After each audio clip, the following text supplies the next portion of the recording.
And to answer that, joining me now is Murat Aslan, who is an assistant professor at Hasan Kalyoncu University, and by Matthew Bryza, who is a former US ambassador. Gentlemen, welcome to Straight Talk. It's good to have you here. Murat, I want to start with you. The international community is very critical for Turkey's operations Peace Spring. Turkey has been warning its partners and saying that we're running out of patience. But tell me about the objectives of Turkey with this operation and what Turkey wants to achieve.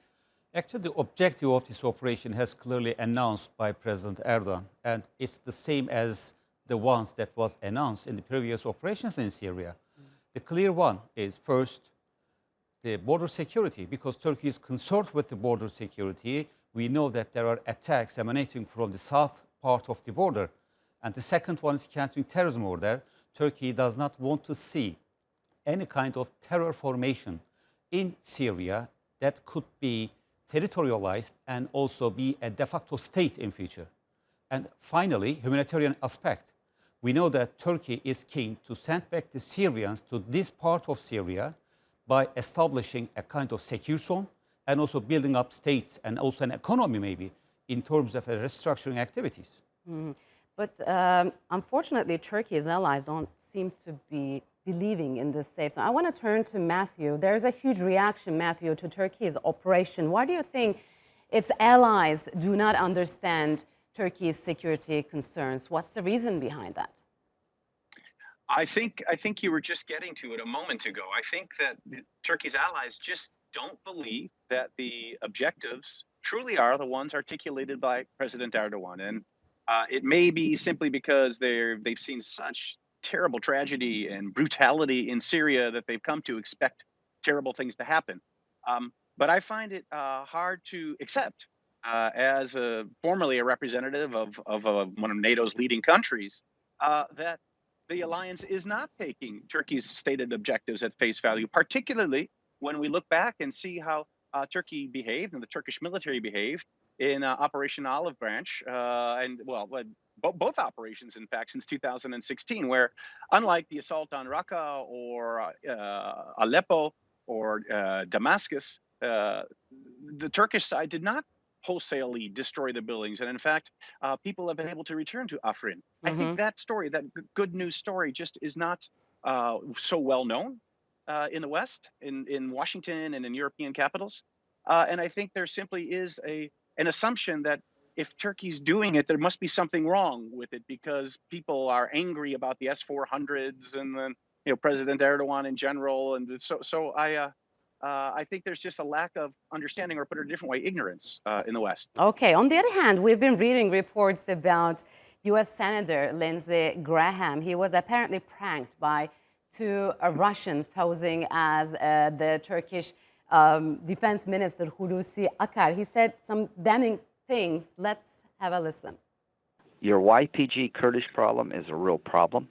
I told President Trump that Obama made a huge mistake in relying on the YPG Kurds. Everything I worried about has come true. And now we got to make sure that Turkey's protected from this threat in Syria. I'm sympathetic to the YPG problem. And so is the president, quite frankly. You were right about this threat. You see me on television, that we owe it to Turkey not to create a problem on your border in northeastern Syria.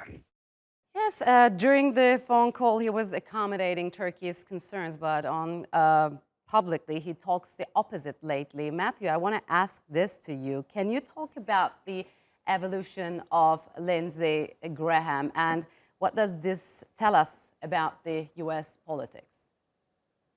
Well, one thing I can say is Lindsey Graham has a bit of a history of flipping his position. So if you think back to the 2016 election campaign, he was an opponent of President Trump's, and he and Trump had some very harsh exchanges on the campaign trail. And now Lindsey Graham is maybe the president's strongest supporter in the U.S. Senate, certainly on foreign policy. So when it comes to this specific issue, I do think Lindsey Graham sincerely agrees that the United States has a responsibility to help eliminate the threat that the YPG poses to Turkey. I do think he sincerely believes that it was a mistake by the US under President Obama to partner with the YPG rather than Turkey. At the same time, he's a politician. And I think he's feeling which way the political wind is blowing in Washington. Going back to the previous question, we've got a complete lack of understanding or lack of belief in what Turkey's actual goals are for this operation, and an assumption that Turkey is going to do the same sort of military intervention, frankly, that Russia has been involved with the Assad regime, and absolutely leveling entire sections of cities. Yeah, so it seems, Murat, Lindsey Graham changes his mind easily, and he was at the forefront of sanctions on Turkey. So after this point, should Turkey take his threats seriously? Well, it's first internal affair of the United States, because I know that he has in a position to have all parties be compromised against Turkey. But I think their agendas are important to explain this, because we know that there's an election in the United States in 2020, and I do not know what the projection of Lindsey Graham is, because maybe he is very concerned about the future of his own party and want to keep the party tight, maybe, huh? And he is in deep need to deliver some speeches favoring PKK-PYD just to keep the party in one body. So we have to, focus on the agenda of Graham. So as for the operation, major concern of the international community seems to be the Daesh fighters and the prisoners and their fate. President Recep Tayyip Erdogan just made it clear that if Turkey takes control of these areas, Daesh will be under Turkey's responsibility and they'll be dealt with accordingly. So what more could Turkey do to tamp down these concerns of the international community as well as its allies, of course? The first issue is that there's a Guantanamo experience of the United States. So this issue has appeared a kind of hot topic in the US community. But there's also another aspect. Turkey is very stick to law, which means Turkey will take the control of all these prisoners and later then must apply Turkish or Syrian law to be judged, because these guys are in prison and they were not before a judge.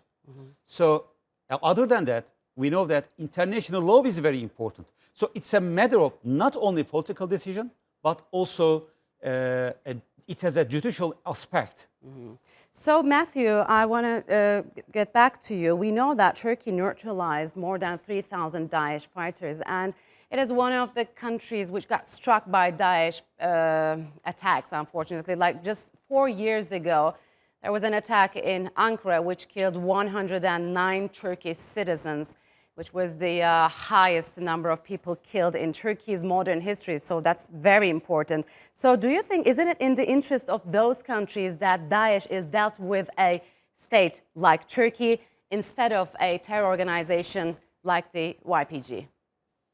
Yeah, well, I mean, that question answers itself. It would always be better, from my perspective, that the United States is working as closely as possible with all of its NATO allies, but especially with Turkey, NATO's second largest military, in this place, in Turkey's own backyard. So that is much better. And I would just like to add that if this operation sticks to the goals as articulated by President Erdogan, I think this whole controversy about whether or not Turkey should be doing this will go away, because these are goals that the entire transatlantic community shares: the goal of defeating Daesh, the goal of creating a safe zone into which refugees can return, and the goal of pushing back the YPG away from Turkey's border. Even if some people in the US government don't understand that the YPG doesn't represent all Syrian Kurds, it remains the policy of the US government to push the YPG back. And what is the perception in the US, let's say, public opinion?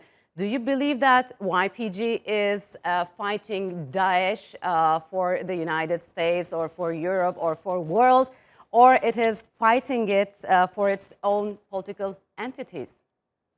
Yeah, so very few Americans outside of specialists and practitioners of foreign affairs are aware of this issue. But at the high level of experts, I just cite President Obama's previous national security advisor, Susan Rice, who a couple of nights ago on a talk show in Washington, D.C., said, yeah, the YPG has been sacrificing for us on our behalf for the United States.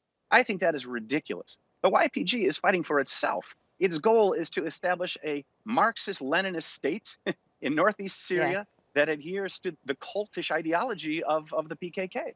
Yeah. Okay, there's another aspect. There has been some fake news that with the start of this operation, Turkish soldiers attacked Christian villages and killed Christians. They all proved to be wrong. We all know that there's an overwhelming support within Turkey after the Turkish political parties expressed their supports. But just lately, Turkey's Armenian Patriarchate released a statement expressing support for the operation. Let's listen to it and then we'll continue to talk. Türkiye Ermenileri Patriklik makamı. The Armenian Patriarchy of Turkey has always emphasized peace and harmony of people. But the chaotic environment in the Middle East concerns us. Unfortunately, the establishment of peace is not possible in a peaceful way sometimes. We pray for the success of the operation to put an end to terrorism near our borders. May God Almighty save our people and our country from all sorts of disaster and disgrace. Yes, we listened to the Armenian Patriarchate's statements. What is the current mood in Turkey? What do you see? I mean, how do Turkish public opinion as well as political parties, in your opinion, approach to this operation? Okay, first, this statement is very important because we know that there are people over there who are Armenian descent. And this statement clearly supports Turkey. And it is a clear indication that Armenian community in Turkey does want Turkey to be in Syria to secure all these people, because we know that PKK is a threat to the public living inside Syria, and we have witnessed it, because they expelled about 400,000 Kurds from this region to Turkey, including some Armenians. So it's significant. The second thing, there is a unity in Turkey, except one political party, because now people are really tired of attacks of PKK and do not want to face similar undertakings in future. So Turkey is united and committed, and political leadership, as I see, continues to end this operation successfully without any hesitation if their sentiments are concerned for the last 1 month.